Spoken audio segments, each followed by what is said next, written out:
सिंधवासी वक़्तु मौजूद जीअं त 4 अप्रैल सिंध सियासी शऊरी हवाले सां तमामु अहम जोॻियो ॾींहुं आहे। मादरे इल्मी सिंध यूनिवर्सिटी डिक्टेटर अयूब जे 1 यूनिट ख़िलाफ़ वारी सुनत जी यादि ताज़ा कंदे गैरतमंद शागिर्दनि न्याणियुनि छहनि किनालनि ख़िलाफ़ परमन एहतजाज पे कयो त जाली जमूरियत जे कमदारी कंदे जामशोरो पुलिस बेहयाईअ जा रिकॉर्ड टोड़े छॾिया।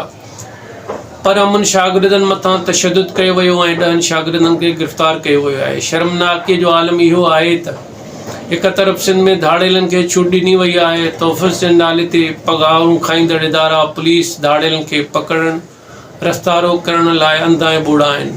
वरी ॿिए तरफ़ दरिया बचाइण, सिविलाइज़ेशन बचाइण ऐं 6 करोड़ ज़िंदगियुनि खे बचाइण वारे अमल ख़िलाफ़ मैदान अमल थी वञनि था। ज़ुल्म जी इंतिहा इहा आहे त परमन एहतजाज जे सॾ खे रिश्वतखोर जमूरी टोला तशद्दुद में तब्दील करे छॾनि था। यादि रखो दलालो सिंध जो अवाम हिन वक़्तु झर झंग ॻोठनि वाण वस्तुनि में तव्हांजे जमूरी ठगनि खे परखे चुको आहे। तव्हांजा बुज़दिलानू हरकतूं तशद्दुद हक़ ऐं सच खे माठ कराए नथा सघनि। जसो जे सिंध जे शऊर खे इनक़लाबी अॻवान ची गवेरा चयो आहे त गैरत सां जीअण में तकलीफ़ ज़रूरु आहे, पर नस्लनि जूं तकलीफ़ूं हमेशह लाइ ख़तमु थी वेंदियूं आहिनि। सिंध सलामत।